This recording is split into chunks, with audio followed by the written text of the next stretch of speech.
세상에 떠도는 기묘한 괴담들. 첫 번째 이야기, 보이지 않는 공포. 대학교 1학년 때야. 우리 학교는 작은 산을 깎아서 만들어진지라 나름대로 숲도 울창하고 운치 있는 호수도 있었어. 캠퍼스도 아주 예쁘고. 그래서 그 당시엔 학교 교정에서 술 한잔 걸치는 모습이 낯선 풍경은 아니었지. 학과는 다르지만 같은 단대였던 이 학과 친구들이 내겐 유난히 많았어. 지금의 난 아무도 거들떠도 안 보는지라 관심종자가 되었지만 그땐 제법 인기도 좀 있었고, 입학 초기에 그 이학과의 동갑내기 신입생이던 N양에게 사랑 고백을 받았었지. 얼굴도 예쁘고 수줍게 부산 사투리를 쓰는 아이였는데 거절했어. 싫었던 거 아니고 솔직히 마음에 들기까지 했어. 근데 정말 친구로 시작해보고 싶었던 거야. 나는 사랑을 아직 몰라. 조금 더 기다려. 딱 그거였어. 근데 내가 자기 맘에 안 들어서 찼다고 생각했는지 여기저기 미팅 다니더니 다른 남자친구를 사귀어 버리더라고. 괜시리 속상하고 배 아프고 그래서 더 애랭의 학과 친구들과 가깝게 지냈던 것 같아. 그렇게 친하게 지내던 친구 중에 유난히 같이 술 대작도 잘해주고 내 얘기에 귀 기울여주던 기양이라는 친구가 있었어. 나 술 좀 좋아하거든. 여럿이서 먹다가 다 뻗어버리면 꼭 마지막까지 남아서 내 술 친구가 되어주던. 그렇게 정이 들다 보니 어느 순간 내 여친이 되어 있더군. 사귄 후에 하루는 찻집에서 남자친구 사귄 적 없느냐고 물었었지. 고등학교 때 한 번 있었다더군. 왜 헤어졌어? 그녀의 대답은 정말 시크했어. 자살했어. 다른 말 없이 종이 쪼가리에 나한테 미안하단 말만 남겨놓고. 헉, 그래서였을까? 그녀의 한쪽 손목에 수도 없이 많은 베인 듯한 흉터가 있었지. 난 그날에서야 그걸 본 거고. 그날 찻집에서의 이야기는 그냥 한낱 잡담이었던 듯이 우리는 재미있게 잘 지냈어. 그날의 일도 난 진작에 잊었고. 그 사건이 있기까지. 하루는 단대 앞마당에서 선배들과 신나게 족구를 하고 있었는데 희양이 날 부르더군. 오늘 술 한잔 사달래. 난 쉬운 남자야. 무조건 콜이지. 그렇게 그날 술자리는 나, 희양, 그리고 이 학과의 남자친구 2명, 여자친구 2명 합해서 모두 6이서 참석하기로 했어. 중요한 건 아닌데 나와 희양 이외의 커플은 없었어. 수업을 모두 마친 후 여자애들 2명은 어디 잠시만 볼일 보고 바로 합류하겠다며 갔고, 남자친구 2명과 희양 그리고 난 새로 생긴 편의점이란 곳을 갔지. 그리고 술을 잔뜩 사고 난 종이컵을 달라고 점원에게 말했어. 몇 개 드릴까요? 라고 묻는 점원에게 6개 주세요. 내가 대답했어. 아니 7개 주세요. 옆에 서 있던 희양이 한 말이야. 뭐 종이컵 하나 더 사는 거야. 문제없지만 무의식적으로 그녀를 봤는데 그녀는 나는 쳐다보지 않고 몽한 눈으로 한 명 더 올 거야 라고 말하더라고. 우리는 먹고 죽을 요량이었는지 양손 가득 술을 들고 학교 안 숲속에 있는 호숫가의 자리를 잡았었어. 해는 학교 뒷산으로 진작 넘어가고 우리 자리엔 어두움이 가라앉기 시작하고 있었어. 난 술자리에서 나이를 막론하고 먼저 따라주는 편이야. 남자친구 2명과 희양에게 술을 따라준 후 그녀에게 내 잔을 받았어. 근데 갑자기 그녀가 호숫가 쪽에 빈자리에 컵 1개를 가져다 놓고 술을 따르면서 말하는 거야. 너도 한 잔 받아. 뭐지? 무슨 소리야? 황당했지. 희양을 제외한 우리 남자 셋은 서로 눈치만 봤어. 무슨 경우인진 모르겠으나 그냥 어색한 분위기로 건배를 했어. 참, 너 술 못 먹지? 건배만 해 내가 마셔줄게. 빈자리를 보며 알 수 없는 말을 내뱉고 그녀는 그 빈자리에 술을 가져다 마시더군. 키야, 좀 이상한 질문이긴 한데 지금 여기 우리 몇 명 있어? 내가 물었어. 너 뭐야? 내가 바보야? 하나, 둘, 셋, 넷, 5. 키가 5이라고 셌어. 아직 여자애들은 안 왔어. 우리는 4명이었다고. 우리 남정네들은 다시 서로의 눈치를 봐야만 했고 영문도 모른 채 그냥 건배만 주구장창 해댔지. 물론 그녀는 안 마셔도 돼. 바다만 나라고 말하면 빈자리에 계속 술을 따르더군. 그렇게 1~2시간이 지나고 난 넌 너무 답답한 거야.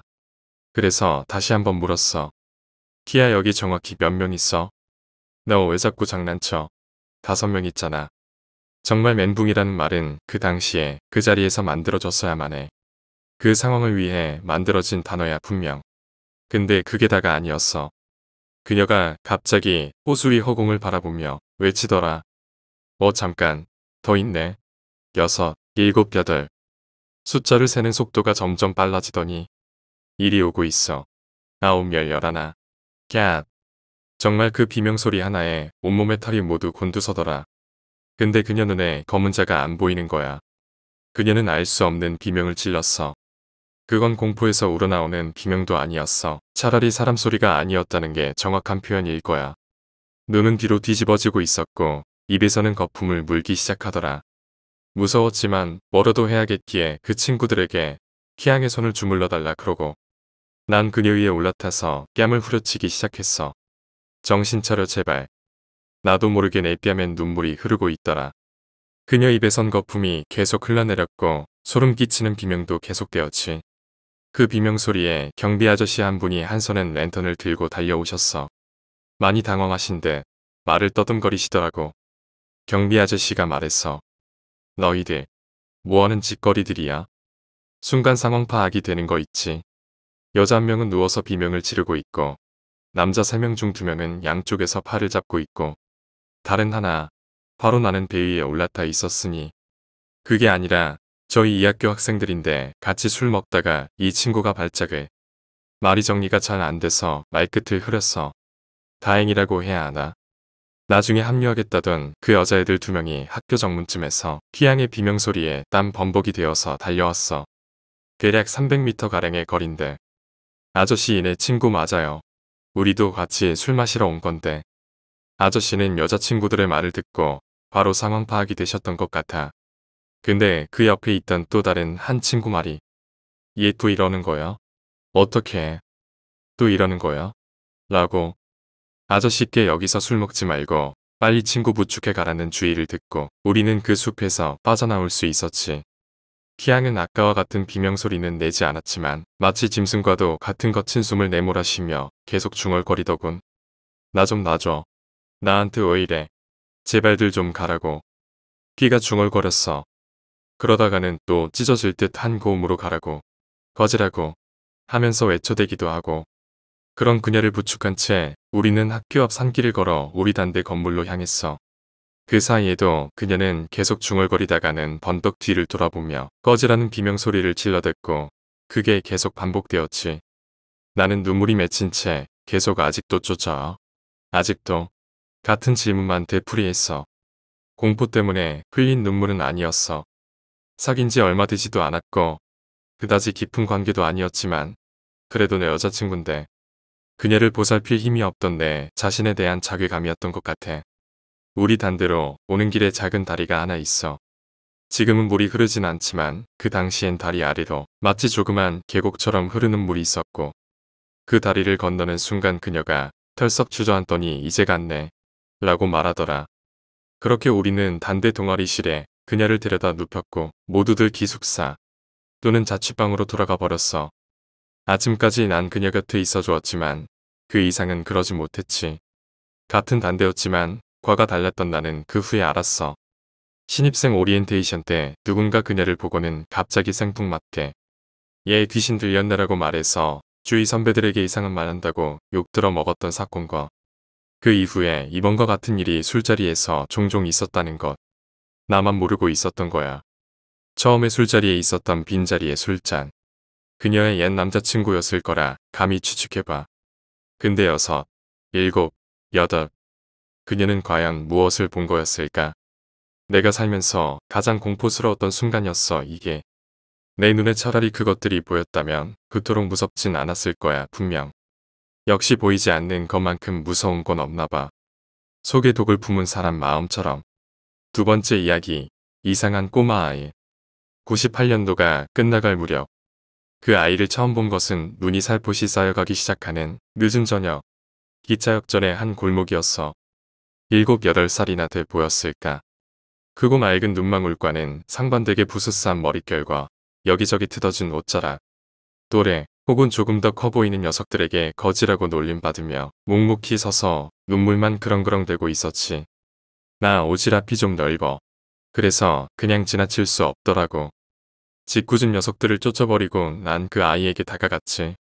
왜 여기서 이러고 있어? 엄마 없어? 가자. 아저씨가 경찰 아저씨한테 데려다 줄게. 한참을 머뭇머뭇하던 그 아이가 입을 열었지. 엄마가 어디 가지 말고 여기 있으랬어요. 요새 거지들도 조직으로 이루어져 있단 얘기는 들어본 적이 있지만 이 아이는 그런 느낌은 없었어. 게다가 그랬다면 오히려 그 늦은 시간에 아이들에게 괴롭힘을 당하고 있진 않았을 테니까. 도저히 그곳에 그렇게 놔두면 안 될 것 같다는 생각이 들더라. 날씨도 많이 추웠거든. 잘 곳은 있어? 아저씨랑 같이 갈래? 내가 물었어. 여기 있어야 돼요. 아이는 나를 경계하거나 하는 눈초리는 아녔지만 아주 많이 주눅들은 목소리로 대답했어.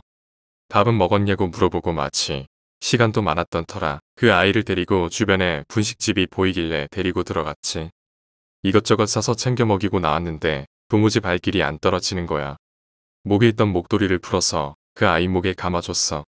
나이가 빠지긴 했지만 어느 정도 추운 날씨로부터 그 아이를 보호해 줄 것 같아서. 그리고는 손에 5,000원짜리 한 장을 쥐어줬지. 배고프면 뭐라도 사 먹으라고. 무슨 일 생기면 경찰 아저씨들 저기 바로 앞에 있으니까 달려가라는 주의와 함께. 발걸음이 무거웠지만 다른 방법이 떠오르지 않더라고. 2~3달 정도가 지났을 무렵. 그러니까 3월이었지. 정확하진 않지만 15일이었을 거야 아마. 난 그 시기에 정말 거지였어. 돈이 한 푼도 없어서 오토바이 타는 거 되게 좋아했는데 살 수가 없었어. 여자친구의 생일날 나름 이벤트랍시고 친한 선배 형의 오토바이를 빌려서 함께 저녁을 먹고 가볍게 맥주 한잔한 후 그녀 집 앞까지 데려다 주었어. 밤 12시쯤이었을 거야. 굿바이 뽀뽀 한번 해주고 돌아서서 돌아오는 길이었지. 서울이긴 하지만 그다지 사람이 많지는 않은 곳인데다 늦은 밤이라 길가엔 사람 한 명 보이지 않더군. 신호등들도 있고 해서 아주 빠르게 달렸던 건 아니야. 대략 80km. 그런데 내 옆에 자전거가 한 대 지나가더군. 하얀 원피스를 입은 여자가 자전거를 몰고 있었고 뒤에는 작은 꼬마가 착 달라붙어서 엄마로 보이는 그녀를 꼭 끌어안고 있었지. 잠깐만. 이거 오토바이인데. 정확하진 않지만 아무리 느렸어도 60km 이상은 달리고 있었는데 나를 추월해 나가는 자전거. 순간 뒤에 타고 있던 꼬마가 뒤를 돌아보며 웃는데 그녀였어. 그리고는 빨리 오라는 건지 안녕 하는 인사를 하는 건지 모를 손짓을 하며 해맑은 미소를 던지더라고. 신기했던 걸까? 그 아이를 꼭 만나서 이야기를 나누고 싶었던 걸까? 나도 모르게 오토바이 악셀을 땡기기 시작했어. 속으로 이름도 모르는 그 아이를 부르며 야, 야, 너. 아주 순식간이었는데 사고가 나본 사람은 알 거야. 그 순간이 잠시 멈춘 듯 길게 느껴진다는 사실. 교차로 좌측 방향에서 달려오던 택시가 내 오토바이 뒷부분을 살짝 건드린 거였어.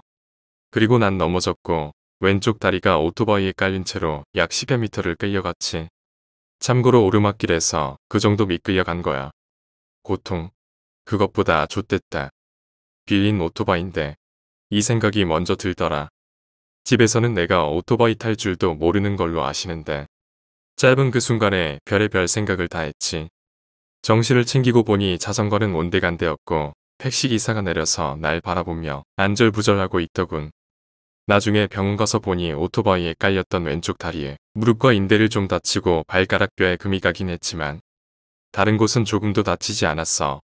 오토바이 사고 치곤 굉장히 경미했지. 경찰도 의사도 그 정도로 미끄러질 정도였는데 이 정도 다쳤으면 1,000원이라고 하더라고. 그 아이. 이미 사람이 아니었던 거겠지? 왜 그 아이가 하필 그곳에 나타났을까? 내가 사고 나던 그 자리 그 순간에 잠시 후 난 깨닫게 되었어. 내가 그 아이를 쫓아서 갑자기 속도를 더 내지 않았다면 나는 그 택시의 옆을 바쳤거나 내가 탄 오토바이가 택시를 박았을 거란 사실을. 고마워 아이야. 세 번째 이야기, 유리창의 떨림. 난 미대를 나왔어. 당연히 미술학원도 다녔지. 좀 많이 늦게 시작하긴 했지만 몸에 좋은 산삼, 해삼과는 달리 몸에 도끼만 가득한 고3 시절 처음 미술학원에 들어갔을 때 얘기야. 지금은 고인이 되신 조소를 가르치시던 K 강사 선생님 작업실에 MT를 가기로 했지. 잠깐만 얘기를 살게. 당시 K 선생님은 원장 선생님의 후배셨고 내가 미술학원 들어가기 바로 전에 유명한 M공모전에서 대상을 받으셨었지. 워낙에 가난하셨던 분인데 공모전에서 받은 상금으로 꿈에 그리던 커다란 작업실을 냈다고 해. 인천시에 있는 공동묘지 앞에다. 집세가 정말 쌌거든. 암튼 거기서 10년 남짓 작업하시면서 화단에서 천재라는 극존칭까지 받으시던 정열적이신 분이셨는데 불과 30대의 나이에 작업실 근처에서 교통사고로 세상을 떠나셨어. 그분을 잃은 건 분명 우리나라 입장에서도 크나큰 문화적 손실일 거야. 우리 학원은 학생이 20명도 채 되지 않는 작은 학원이었지. 찻길에서 비포장 시골길에 접어든 후 5분가량 들어가니 K 선생님의 작업실이 나왔고 그 주변은 온통 산과 밭이었어. 서울과는 사뭇 다른 공기더라. 우리 모두 너무 신나했지. 각박한 도시의 고3 생활을 떠나서 즐기는 MT. 그리고 무엇보다 좋은 건 허락된 하루의 자유. 나와 1년 후배인 Y양만 다시 차에 태워서 나오신 두 분 선생님들은 술을 잔뜩 사서 고딩인 나와 Y양에게 친히 들고 가라 전해주시고 시내의 고기랑 찬거리를 사러 나가셨지. 해는 저물어져 가고 있었고 Y와 함께 담소를 나누며 시골길을 걷고 있는데 왠지 누군가 나를 쳐다보는 느낌이 나더라고. 고개를 돌려 그쪽을 바라봤어. 참고로 찻길에서 작업실까진 빠른 도보로 10분 남짓 걸렸고 중간에 집이라고는 폐가 딸랑 한 채가 전부였거든. 근데 그 폐가에 딸린 건물 밖 화장실이었던 것 같아. 그 있잖아. 옛날 시골집에는 집 바깥에 회색 벽돌로만 화장실 만들어서 냄새 빠지는 작은 창 하나만 달랑 뚫어놓는 거. 그 작은 창에서 새빨간 두 눈이 우리를 쳐다보더라고. Y에겐 말하지 않았어. 정말 울지도 몰랐으니까. 근데 이 사건은 이야기의 서막에 불과해. 선생님들도 돌아오시고 우리는 맛있는 삼겹살에 간단한 반주를 곁들여서 들고는 담력 테스트를 하기로 했지. 2명씩 짝지어서 공동묘지를 가로질러 산 정상에 다녀오는 거였어. 후에 알고 보니 원장 선생님의 계략이었는데 암튼 내 파트너는 Y양이었지. 솔직히 난 하나도 무섭지 않더라고. 나 기가 좀 센 편이거든. 산을 오르는 중에도 역시 난 뭔지 모를 차가운 시선을 느꼈고 그 시선이 우리를 따르고 있음을 직감했어. 2월달이었는데 갑자기 눈이 내리는 바람에 우리의 담력 테스트는 좀 시시하게 마무리되었고 대신 신나는 술 파티를 다시 열게 되었어. 깨끗한 거 좋아해? 우리는 그런 거 없어. 드럼통에 장작 넣어서 지펴놓고 위에는 작업용 철망을 대충 걸쳐놓고 젓가락이 없으면 붓이나 연필로 대신하여 먹는 고기 맛이 얼마나 훌륭한데. 이게 진정한 예술이지. 그래서 예술가들이 더럽다고들 그러나 봐. 술이 살짝 쿵 달아오르기 시작하니 뭐 아니나 다를까 누군가 귀신 얘기를 하자고 제안했지. 선생님 여기 귀신 나올 것 같아요. 귀신 얘기해주세요. 다들 좋다고 맞장구를 치는데 K 선생님 얼굴이 사색이 되시더니 잠만 니들끼리 놀고 있어 하시면서 원장 선생님을 방으로 데리고 들어가시는 거야. 참고로 작업실은 시골 가면 종종 볼 수 있는 밝은 회색 벽돌로 지어진 커다란 곡물창고 같은 거였고 문은 높이가 3m에 달하는 빗장 달린 철문이었지. 그 구석에 선생님이 쉬실 수 있게 작은 벽돌로 지은 방이 한 개 있었어. 선생님들 들어가신 사이에 우리는 신나게 귀신 이야기를 하기 시작했고 우리의 흥을 돋아주기 위함이었을까. 밖에는 거센 눈보라가 치기 시작하더라. 창문 할 것 없이 덜덜덜덜 바람에 흔들리고 있었지. 한참 얘기를 나누고 있을 때였어. 갑자기 불어온 겨울바람에 우리가 분위기를 위해 켜놓은 몇 개의 촛불이 꺼져버렸지. 야, 문 안 닫았어? 내 물음에 K라는 친구가 고개를 갸우뚱하며 자기가 빗장까지 걸었다고 대답하더군. 문을 등지고 있던 나는 직접 일어나서 가서 문을 걸어 잠궜어. 워낙 큰 철빗장인데다가 노까지 약간 쓸어 있어서 걸어 잠그는데 꽤 많은 힘이 소모되더군. 돌아와서 다시 이야기 삼매경에 빠져 있는데 다시 한번 매서운 겨울바람이 내 등 뒤를 강타하는 거야. 우리 10대명은 동시에 할 말을 잃고는 혼자서 열려있는 커다란 철문을 바라보게 되었지. 내가 직접 빗장을 걸어 잠그는 걸 우리 모두가 두 눈으로 확인한 데다가 그 철문은 소리 없이 쉽게 열 수 있는 문이 아니었거든. 순간 여자애들이 무섭다고 8옥타브에 달하는 돌고래 비명을 질러댔어. 난 얘네가 더 무섭더라. 비명 소리를 듣고 마침 두 분 선생님이 나오셨고 우린 그간 있던 이야기를 들려드렸어. 나 촉이 좀 좋은 편이야. 사람에 관해서도. 그 순간에 두 선생님의 눈빛과 표정. 보통 사람이라면 이런 이야기를 듣게 되면 놀라워하거나 믿지 않거나 둘 중 하나인데 두 분 선생님들은 무서워하시는 게 아니라 잠시 당황들을 하시더군. 그러더니 넉살 좋은 원장 선생님이 자리에 앉으시며 하던 얘기들이나 마저 해보라시는 거야. 근데 왜 난 K 선생님이 눈빛이 하염없이 거슬리더라고. 그러면서 뭔가 눈치를 찬 게 선생님이 안절부절 못하시면서 바라보고 계신 곳은 문제의 철문 쪽이 아니라 선생님 방 옆에 달린 작은 쪽창이더라고. 그래서 난 슬그머니 그쪽으로 고개를 돌렸어. 아주 조심스럽게. 그리곤 보았지. 바깥쪽에서 그 작은 창문에 다닥다닥 얼굴들을 부대낀 채 유리창을 두드리고 있는 새빨간 눈, 하얀 얼굴의 사람들을.